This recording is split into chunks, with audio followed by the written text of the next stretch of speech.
Registry Matters is an independent production.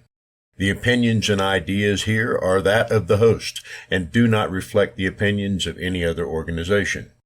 If you have problems with these thoughts, FYP.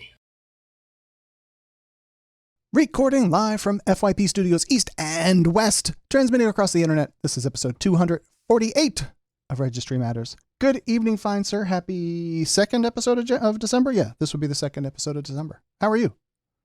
It is indeed the second episode in December, and I'm doing okay considering my age.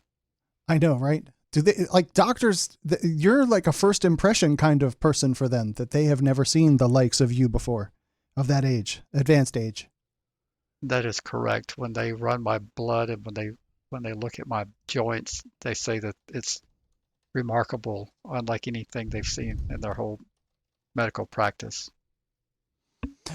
Well, very good. Let's see. Anything at all you want to banter about? Can we talk about politics, please? Can we piss off people?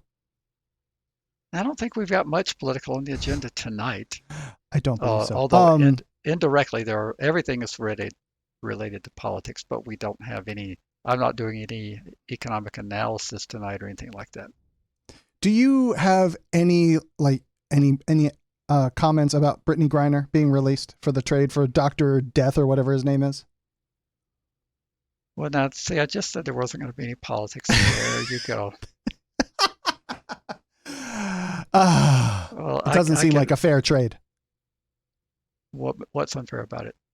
He is like, I'm not saying human for human. Like, I mean, they have the same value, but she is just, I don't want to diminish it that much. She's simply a basketball player, and he is like a known arms dealer, like running around killing people. She throws balls in a hoop. Well, I don't know anything about what he did, what he was convicted of, so I'm talking without sufficient information. But isn't there a legitimate market for arms sales? Isn't the United States the biggest arms purveyor on planet Earth? I mean, don't we sell more correct. armaments than every other nation? That's probably true. Well, but they're approved by Congress then, so it is we the people that do this, right? Well, what was the nature of the arms he was selling? I don't know. Like I said, I don't know enough about it, but anytime we can get an American free, it's generally a good thing. Like former New Mexico governor and UN Ambassador Bill Richardson said, human for human, we certainly could have decided to leave her there had we wanted to, but she's home, and the Russians. There's a lot of pressure. There was a massive amount of public pressure to do it. Absolutely, and the Russians have said they're willing to trade Paul Whelan, keep the door open to negotiations, but they want a spy for a spy. He's been convicted of spying, and they say that they want to trade a spy for a spy. I think a couple of observations. First of all, I don't know, just because you're a Marine, that doesn't make it potential that you're spying. I don't know that I can come to that conclusion. Fair. So he very well could have been spying in his capacity of a Marine, but the fact of the matter is he was convicted of it, correct? Yes. Just as she was convicted. Americans become very righteously indignant when some foreign national is convicted here and they think that our laws are too harsh, and we tell them, well, these are American laws, and you have to abide by American laws when you're on American soil. Well, the same thing would be true when you're on Russian soil. If you're not allowed to have CBD oil, that is their law. And their penalty schemes are just up to what they would like, just as our excessively harsh penalty schemes are up to us as Americans. Yep. And it's really difficult for us to have the high horse about penalty schemes when we incarcerate at a higher rate than any other nation, including Russia. So, moving along then, I was minorly involved in this conversation, and somebody posted something, but then, so I jumped in after an individual made a comment. So the person said, and we were talking about sex offender laws, most of these draconian laws are not voted on by the people. They're just made law by the government to further their own agendas and make themselves look good to the people. And I wrote back, I said, most everything is done by proxy, meaning we vote for a candidate to represent us, to do the things that we want them to do. So then very few things are full democracy. Am I wrong? That's what I wrote back. And then, so the response was, and this is where I want you to give me some commentary. This is also related to someone that said something on YouTube. In that way, then, yes, you would be correct. If you voted for your candidate, you voted for laws that plague us then. Just you have to know your candidate's intentions before voting, I guess. But then I write in my candidates when I vote. Mickey and Goofy are gonna win one of these times. Can't be any worse than the morons we got now. So, Larry, if we have morons, we can fix this. If you don't like Kirsten Sinema, if you don't like Mitch McConnell, if you don't like any of them, you can unvote them. Your turn. I'm truly puzzled when a person will make a comment like that. And it's part of my real frustration and sadness of the 5 years we've been doing this program, because I've tried to be straight up and down the middle with factual presentation.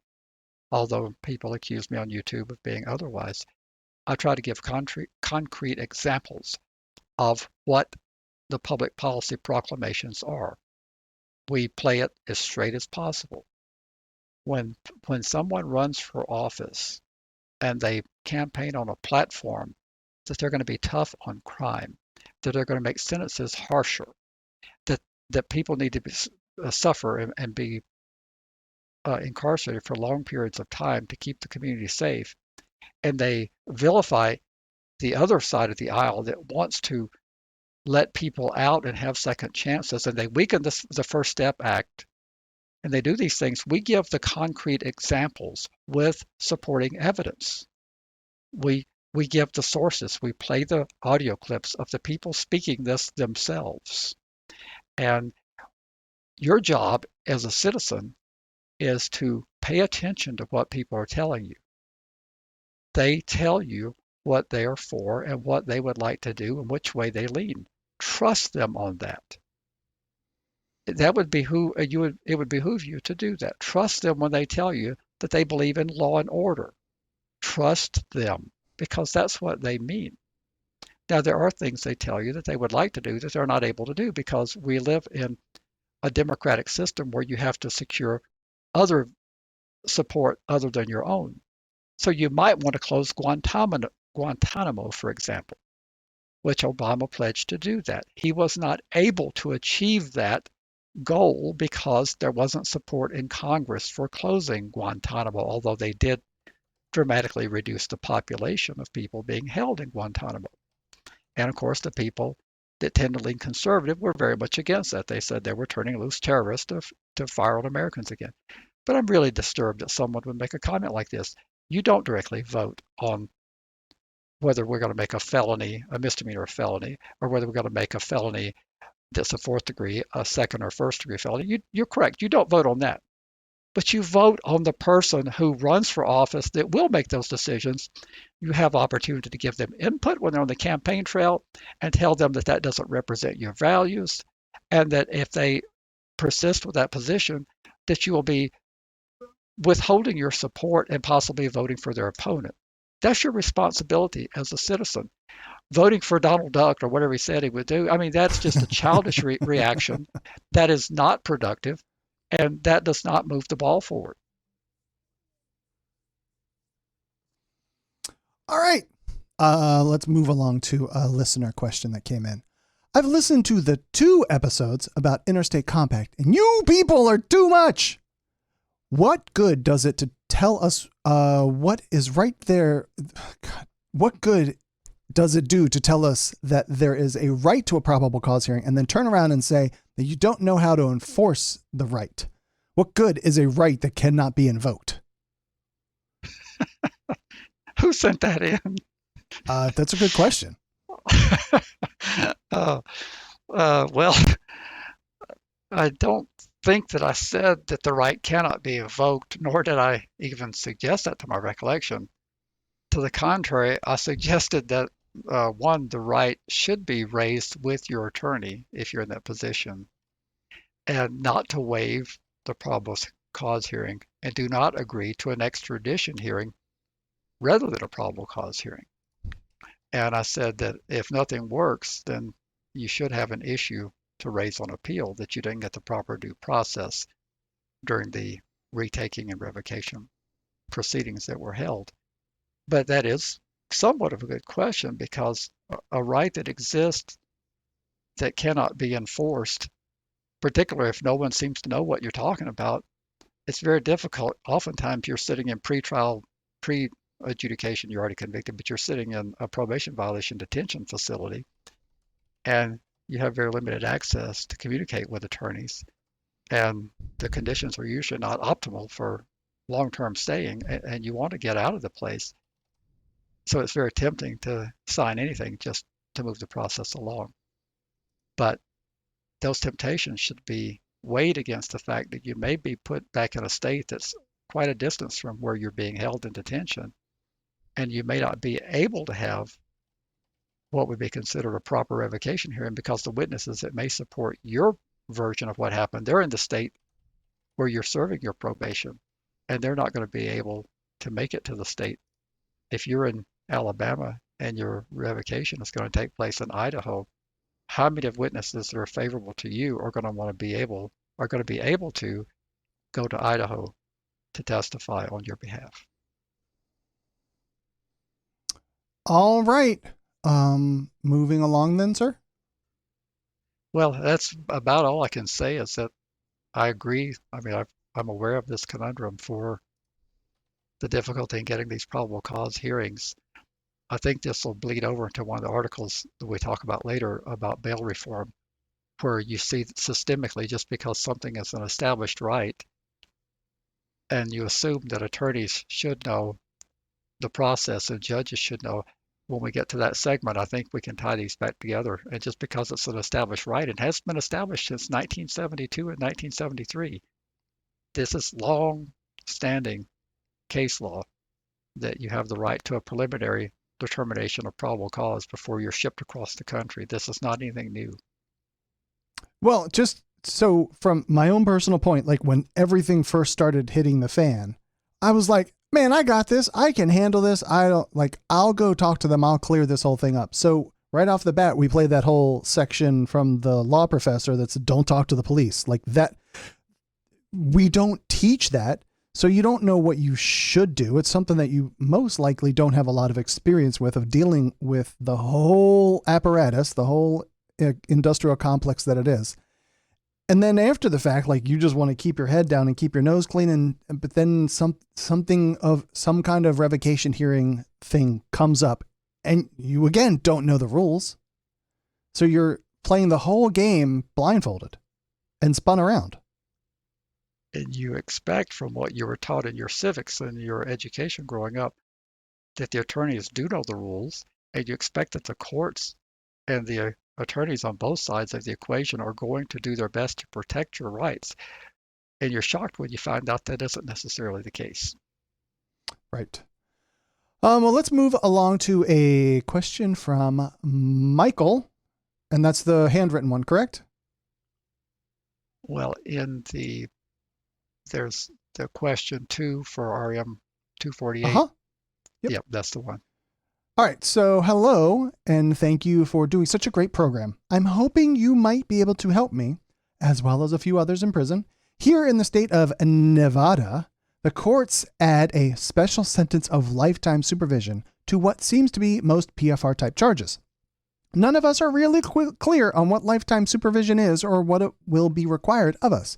We keep getting directed to Nevada Revised Statute, NRS 176A.410, but whatever. Okay, but it just lists all the probation requirements. NRS 176.0931 states that lifetime supervision commences after any period of probation or any term of imprisonment and any period of release on parole.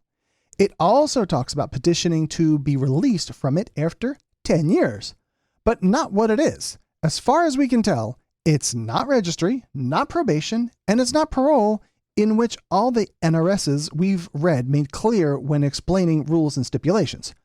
Are you able to explain what the special sentence of lifetime supervision is in Nevada and what the details are? Thank you for your help, Mike. So up on the screen, if you're watching on the YouTubes, I have the document posted, and Larry is going to describe all of the things. Well, now I wouldn't go quite that far. So what I'm going to do is tell you that as a general proposition, community supervision for life, lifetime supervision, various descriptions they have for these supervision schemes that kick in after your regular post-prison supervision. They're handled very much like the supervision that you discharged. That was, this is so bizarre, but you've got 5 years of parole, for example, and then when you complete that, then you've got CSL, as it's known in New York, as a community supervision for life. But the conditions don't change much, and as best I can tell, that's the case in the state of Nevada as well. So I found this document that I think will be helpful, and I'm going to actually send it to the person who wrote this.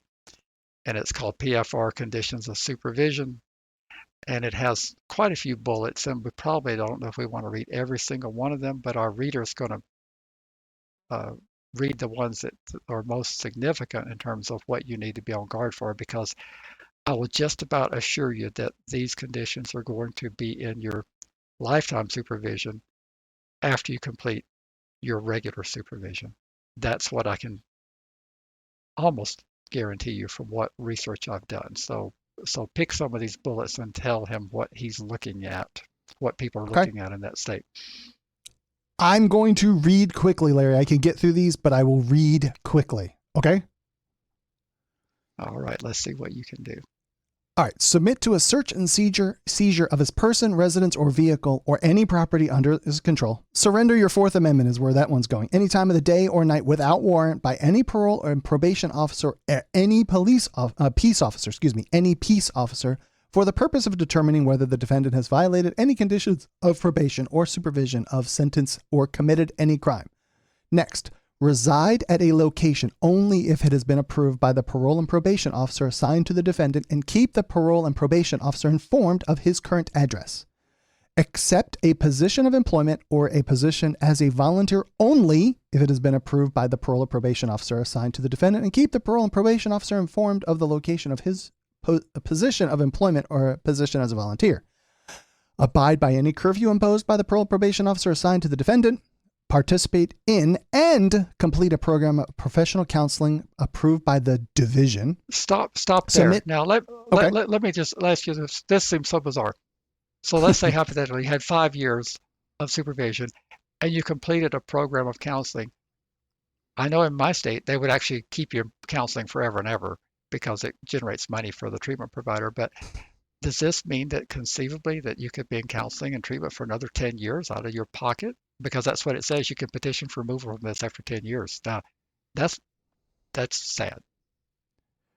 What I mean, isn't that left vague that it just says participate in and complete a program of? So the program could be 10 years in length, or the program could be 3 months in length. Yep. So I'm sure it's not. Then moving along, submit to periodic tests as requested by the parole and probation officer assigned to the defendant to determine whether the defendant is using a controlled substance. Don't do drugs. Submit to periodic, I love this one. This is my favorite. Submit to periodic polygraph examinations as requested by the parole and probation officer assigned to the defendant. Abstain from consuming, possessing, or having under his control any alcohol. Why is that listed? Why wouldn't the alcohol one be listed with the substance abuse, Larry? I don't know, but that bothers me because that's a legal product, but yet when under supervision, gotcha. you can't use it. All right. Not have contact or communicate with a victim of the sexual offense or witness who testified against the defendant, or solicit another person to engage in such contact or communication on behalf of the defendant, unless approved by the parole and probation officer assigned to the defendant, and a written agreement is entered into and signed in the manner set forth by subsection 2. Don't use aliases or fictitious names. Do not obtain a post office box unless the defendant receives permission from the parole or probation officer assigned to the defendant. Do not have contact with a person less than the age of 17 in a secluded environment unless another adult who has never been convicted of a PFR type offense is present and permission has been obtained by the handlers assigned to the defendant in advance of such contact. Not be in or near a playground, park, school grounds, motion picture theater. Hold on, man. We can't go to the movies? Can't go to the picture show. Man, and who calls it that? Motion picture theater. Listen, it's all digital now. There's no film running through the thingamajigger anymore. It's not going. You remember that? I do indeed. That was those were invented when I was a child. You were one of the guys that had the hand crank turning the picture. All right, so don't go to the movie theater or a business that primarily has children as customers or conducts events that primarily children attend unless approved by your handlers. Comply with any protocol concerning the use of prescription medication prescribed by a treating physician, including, without limitation, any protocol concerning the use of psychotropic medication. Do not possess any adult material that is deemed inappropriate by the parole or probation officer, blah, blah, blah, your handlers. Do not patronize a business which offers adult material in the form of entertainment and which is deemed inappropriate by your handlers. Do not possess any electronic device capable of accessing the internet and not access the internet through any such device or any other means unless possession of such a device or such access is approved by your handlers. Do you want to stop there and rail on that one for a second? Yeah, that one's very problematic because it's a necessary thing in the modern society that we live in. And the last one is if the defendant expects to be or becomes enrolled as a student at an institution of higher education or changes the date of commencement or termination of his enrollment at an institution of higher education, advise your handlers. As used in this paragraph, institutions of higher education has the meaning ascribed in another publication, but probably trade school, college, something like that. So there you go. Those are very similar to what we would have here.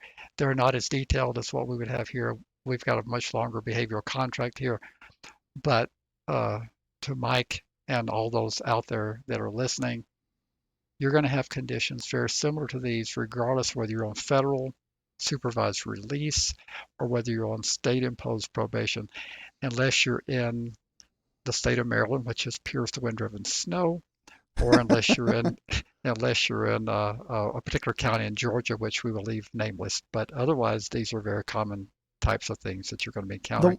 And I think you're going to have them on your lifetime supervision as well. I could say, not word for word, but they are very similar to the 23 or whatever that I had in Georgia. Yes, that's what I'm saying. Similar. So we were trying to broaden the audience knowledge. We've got people who've not been under supervision, family members and stuff, and they're yearning for this information. And I do apologize for how long it went.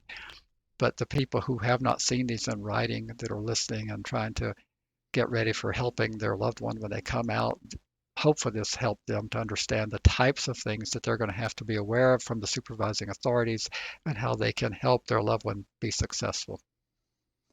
Just a question that's coming across in chat. Are these lifetime? So is Nevada one of those like you're on probation, parole forever? Apparently, and during that whole time you have these? Apparently there is a group of offenses that move after their standard supervision. They go into, if you have those offenses, you go into a period of lifetime supervision. And it's that way in New Jersey and some other states, which you can petition to be off of in 10 years, according to the writer. I didn't do that diligent of research to see what the petition process is like. But the essence of the question is, yes, you're going to have almost identical conditions, I would think, regardless of what they name the supervision, if it's a sexual related offense. I would agree. I mean, yeah, most of those, look, other than the Georgia one where it says, I shall never drive alone, especially. It's like, seriously? How am I supposed to do that? Okay, then moving along to some articles, and then we'll move over to some more kind of feature stuff. Sounds good. You've got quite a few articles in here. You must have worked all afternoon writing this stuff up. I did definitely work all afternoon on this stuff. This first one that you wanted to talk about comes from the NPR place, and you people put this article in that pertains to sexual assault in the military. And the headline is House Passes Defense Bill That Includes Proposal to Combat Sexual Assault in the Military. And I note that the bill cleared the House on a bipartisan, 350 to 80 vote. That doesn't really leave a lot of room for anybody that said no. I mean, that's a lot of folks. Yes, because keep in mind, this is the National Defense Authorization Act. that is contained in. So this is something that traditionally has been very bipartisan. So yes, it passed. You are correct. And since it pays for the entire Department of Defense, and the bill generally passes each year with huge bipartisan support. In fact, you remember back what happened in 2020 when former President Trump vetoed the National Defense Authorization Act? You remember that? I do recall that, I believe, yes. And what happened? He was promptly overridden, as you predicted, I believe in a previous episode that it would. And what are the nuances of this, and explain how it impacts we people, the PFRs? Well, the effort was led by a New York senator to get this provision in. That this is subject to this article. I'm trying to pronounce her name. I think it's Kirsten Gillibrand. Gillibrand. And yes, it's Gillibrand. She's been working on this for a decade to force such cases and other serious crimes, such as murder and domestic violence, out of the chain of command and under the purview of trained prosecutors. She and others, they assert that sexual assault cases in the military have been plagued with concerns about victims who fear coming forward to see prosecutions led by their own commander.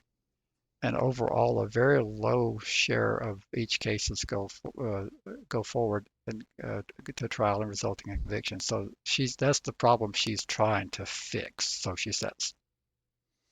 And according to Senator Gillibrand, this is see, that's always one of those weird ones. Is it an historic or a historic? This is a historic milestone in our efforts to reform and professionalize the military justice system. She continued, and while it will take time to see the results of these changes, it is still important for us to celebrate this victory and continue our fight. I thought you people have claimed that the Democrat Party is more on our side. Can you admit that this is not a positive step for we people? I cannot say at this point that this particular legislation, because I've not read it in its entirety. It's more than 4,000 pages long, and it will be in the show notes, hopefully, for those who doubt me. But yes, I have not read it, so I'm really not able to say. You said 4,000? Yes, I said 4,000 pages. I did. The Department of Defense is a very large operation, and the legislation that keeps it running is super complex. This is one of the funny things when I hear lawmakers claim that they don't vote on a bill that they haven't read. That's BS. Every lawmaker votes on bills that they have not read. It's not possible to fully read all the massive proposals that they consider. Don't they have a bunch of aides or pages, whatever the term would be, and they all read, like maybe he had 10 or she had 10 and they read 400 pages each, and then they summarize back to the individual that would be voting? Yes, that is what they do, but you get criticized for that. People who have no idea what goes on in legislative chambers, I think we had a representative here a few years ago that he got chastised for not reading something because he admitted on a TV interview that he hadn't read it, and he got chastised. He's no longer in office, but he said, my staff read it, and people said, well, we pay you $170,000 a year to do that. Well, it's just not feasible to do that.